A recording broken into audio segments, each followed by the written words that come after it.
Kita patut bersyukur kepada Tuhan pada pagi hari ini dalam menikmati anugerah kasih-Nya dan senang bisa berjumpa kembali Bapak dan Ibu dalam renungan bersama.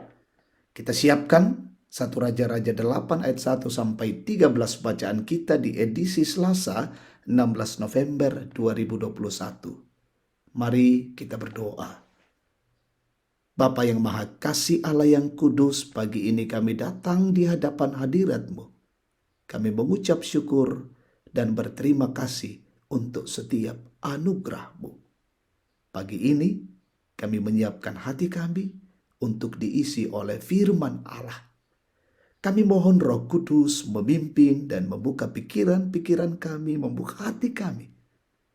Kami dapat mengerti kebenaran-kebenaran Allah, maksud Allah, isi hati Allah, dan kami lakukan dalam hidup ini.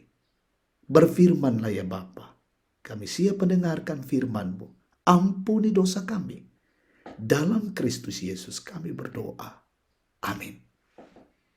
1 Raja-Raja 8 ayat 1 sampai 13. Tabut perjanjian dipindahkan dan kemuliaan Tuhan memenuhi bait suci. Pada waktu itu Raja Salomo menyuruh para tua-tua Israel dan semua kepala suku, yakni para pemimpin puak orang Israel, berkumpul di hadapannya di Yerusalem untuk mengangkat tabut perjanjian Tuhan di kota Daud, yaitu Sion. Maka pada hari raya di bulan Etanim, yakni bulan ke-7, berkumpullah di hadapan Raja Salomo semua orang Israel. Setelah semua tua-tua Israel datang, maka imam-imam mengangkat tabut itu. Mereka mengangkat tabut Tuhan dan kemah pertemuan dan segala barang kudus yang ada dalam kemah itu. Semuanya itu diangkut oleh imam-imam dan orang-orang Lewi. Tetapi Raja Salomo dan segenap umat Israel yang sudah berkumpul di hadapannya berdiri bersama-sama dengan dia di depan tabut itu dan mempersembahkan kambing domba dan lembu sapi yang tidak terhitung dan tidak terbilang banyaknya. Kemudian imam-imam membawa tabut perjanjian Tuhan itu ke tempatnya di ruang belakang rumah itu, di tempat maha kudus, tepat di bawah sayap kerup-kerup. Sebab kerup-kerup itu mengembangkan kedua sayapnya di atas tempat tabut itu.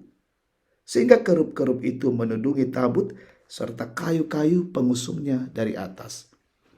Kayu-kayu pengusung itu demikian panjangnya, sehingga ujungnya kelihatan dari tempat kudus yang di depan ruang belakang itu, tetapi tidak kelihatan dari luar. Dan disitulah tempatnya sampai hari ini. Dan tabut itu tidak ada apa-apa selain dari kedua loh batu yang diletakkan Musa ke dalamnya di Gunung Horeb, yakni loh batu tertuliskan perjanjian yang diadakan Tuhan dengan orang Israel pada waktu perjalanan mereka keluar dari tanah Mesir. Ketika imam-imam keluar dari tempat kudus, datanglah awan memenuhi rumah itu, sehingga imam-imam tidak tahan berdiri untuk menyelenggarakan kebaktian oleh karena awan itu. Sebab kemuliaan Tuhan memenuhi rumah Tuhan. Pada waktu itu berkatalah Salomo, Tuhan telah menetapkan matahari di langit, tetapi ia memutuskan untuk diam dalam kekelaman.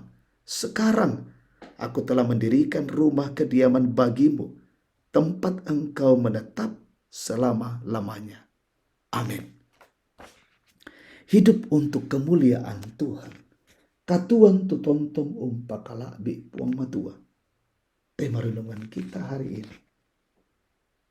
Saya sangat sibuk.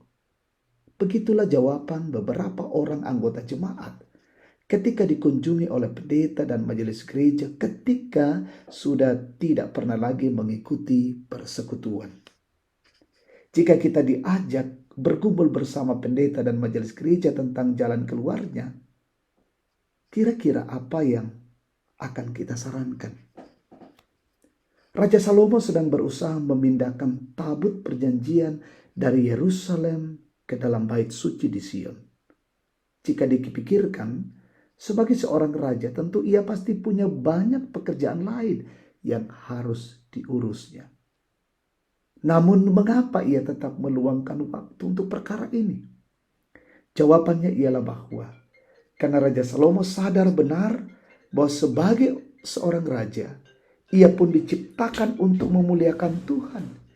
Ia tetap menyempatkan waktunya untuk berkontribusi dalam pemindahan tabut perjanjian. Selain itu, ia mengajak bangsa Israel berkumpul dan mensyukuri pemindahan tabut perjanjian ke dalam bait suci dan mengadakan syukuran besar-besaran. Bayangkan, pembacaan kita mengatakan bahwa Raja Daud mempersembahkan kambing domba dan lembu sapi yang tidak terhitung banyaknya. Itu semua dilakukan oleh Raja Salomo karena ia paham jika tabut perjanjian ada dalam bait suci yang ia bangun. Maka itu adalah simbol kehadiran Allah yang patut disyukurinya. Bagaimana dengan kita? Sudahkah kita melakukan tujuan kita diciptakan, yaitu untuk memuliakan nama Tuhan? Ataukah kita terbawa arus rutinitas duniawi dan melupakan tujuan utama kita diciptakan? Belajarlah dari Salomo. Di balik kesibukannya, ia masih menyempatkan waktu untuk memuliakan nama Tuhan. Tuhan memampukan kita. Amin. Kita berdoa. Bersyukur kepadamu ya Bapa, untuk kasih setia rahmat dan berkat-Mu. Untuk kebenaran firman-Mu kami dengarkan saat ini. Menggugah dan mengingatkan kami. Sesibuk-sibuknya kami dalam hidup ini, kami menyempatkan waktu untuk bersekutu dan memuliakan Engkau. Bimbing kami ya Roh Kudus, menata dan mengelola waktu yang Engkau anugerahkan bagi kami. Sehingga kami menata untuk ada waktu memuji dan membesarkan nama Tuhan. Terima kasih Bapa pagi hari ini. Kami akan melanjutkan siarah kehidupan kami. Kami mohon perlindungan dan kasih-Mu, anugerah. Dan kami boleh menjalaninya dengan baik pekerjaan-pekerjaan kami, usaha kami, pelayanan dan aktivitas. Dan biarlah semuanya itu kami kerjakan demi hormat dan kemuliaan bagi nama Tuhan. Berkati pemimpin kami, Bapak Presiden, Bapak Wakil Presiden, bersama dengan jajaran semua pemerintah ke daerah-daerah terpencil. Tambahkan hikmat, mengayomi, dan memerintah kami, negara ini dalam kondisi aman, tentram, dan menuju kepada kesejahteraan.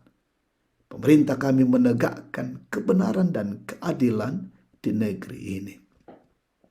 Berkati umat Tuhan, mungkin ada yang sakit sembuhkan, yang berduka hiburkan, yang lalai ketuk batin mereka. Yang menghadapi begitu banyak perkara dan pergumulan hidup, topang dan teguhkan mereka. Yang menikmati hari ulang tahun, mensyukuri keberhasilan pekerjaan, usaha dan pendidikan, sembuh dari sakit, sempurnakan sukacita mereka. Orang-orang tua kami menikmati hari-hari tua diberkati, selalu sehat di hari tua mereka. Sepanjang kehidupan hari ini, kami serahkan ke dalam tangan kasih Tuhan. Allah memimpin dan menyertai kami. Ini syukur dan doa kami. Kami persembahkan kepadamu di dalam nama Tuhan Yesus, Tuhan dan Juru Selamat. Amin. Demikian renungan pagi bersama. Tuhan memberkati kita semua dan selamat beraktivitas. Salam sehat untuk kita sekalian.